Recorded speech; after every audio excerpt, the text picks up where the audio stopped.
Hola, hija de Newton, espero que estén bien. En esta ocasión voy con la segunda parte del video relacionado al sonido. Como el nombre lo dice, comprender las características.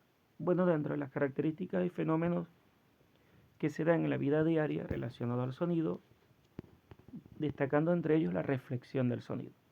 Ahora, ¿qué quiere decir la reflexión del sonido? Bueno, cuando una onda sonora se propaga, tal como aparece en la imagen, y choca contra un obstáculo, cambia de dirección y sentido. Este fenómeno se denomina como reflexión del sonido.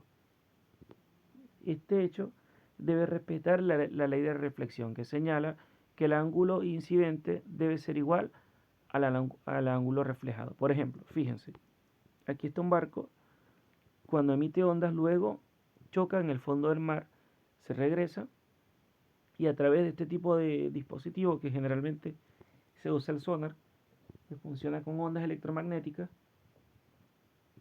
y ondas mecánicas, de una u otra manera pueden escuchar, ver objetos que hay en el fondo en el agua. Por ejemplo, en la Segunda Guerra Mundial algunos barcos para localizar los submarinos utilizaban el sonar utilizando ondas. El eco, bueno, el eco es la repetición, no es más que la repetición de un sonido que se produce por ondas sonoras, que se refleja en un obstáculo situado. Pero para que se pueda realizar el eco deben cumplirse ciertas condiciones. Por ejemplo, la distancia entre la fuente que emite el sonido y el obstáculo donde ocurrirá la reflexión debe ser de al menos 17 metros y debe retornar a un lugar del emisor a 0,1 segundo. Fíjate, tal cual como lo demuestra la imagen. Entonces, esa es una de las principales características para que se pueda generar el eco. También otro fenómeno del sonido es la resonancia. Aquí está un ejemplo cuando se ocurre la resonancia, que consiste en el aumento de la amplitud de un objeto y se produce cuando coincide la frecuencia de una onda sonora con la frecuencia natural de un objeto. Considera que todo cuerpo vibra considera que todo cuerpo vibra porque está compuesto de átomos. Eso es importante. Esto sugiere que una copa, al colocarse frente a un parlante o exponerse a una frecuencia aguda, logra romperse. O también se puede hacer este ejercicio con un poco de agua, frotando el dedo con los lados, el borde de la copa, se va a escuchar un ruido. Y ese ruido es lo que se conoce como la resonancia. También la reverberación, que la reverberación no es más que la prolongación del sonido que se produce por las sucesivas reflexiones de la onda sonora que llegan al oído. Ahora, el oyente no solo percibe la onda directa, sino que las sucesivas reflexiones. Fíjense, cuando las ondas chocan, por ejemplo, con las paredes de algún auditorio, de algún lugar cerrado, donde se están dando alguna conferencia, o lo que ocurre en las salas de clase. Fíjate cómo las ondas sonoras llegan de forma directa a la persona que está escuchando, o cuando se reflejan en las paredes, en las distintas partes, de igual forma se puede escuchar. También está la refracción del sonido. Generalmente la refracción es cuando cambia de medio. Por ejemplo, se emite un sonido y el sonido viaja por el aire y de repente este sonido empieza a chocar con las gotas de lluvia, empieza a llover por un emitido sonido. Entonces te das cuenta que el sonido se comporta distinto por el aire, por el agua.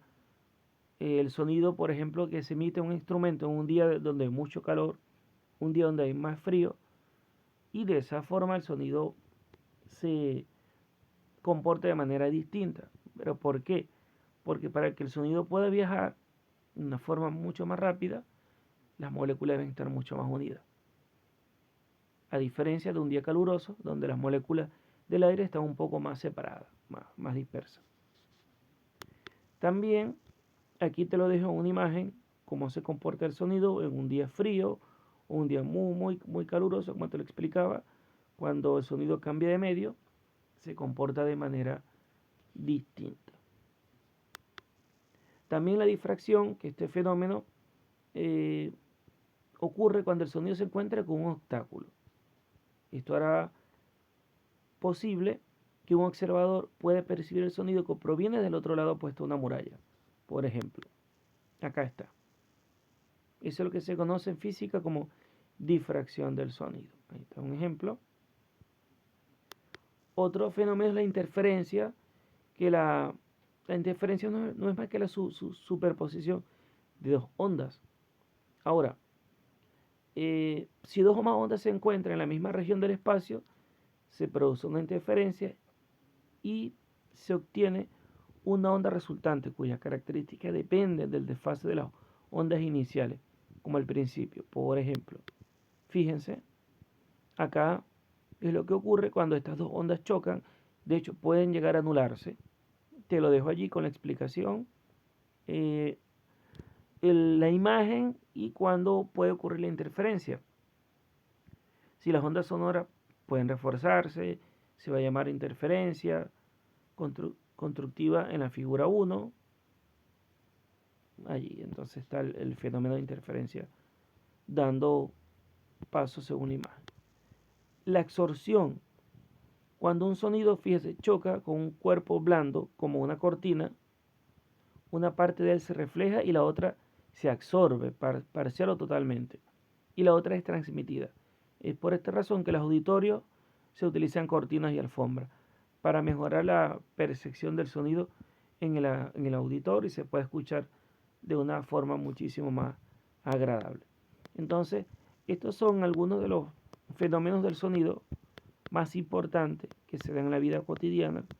Y recuerda que este PPT es el inicio de la clase, porque parte de esto lo voy a explicar en la clase, lo vamos a profundizar más. Así que nos vemos en un próximo video. Cuídense.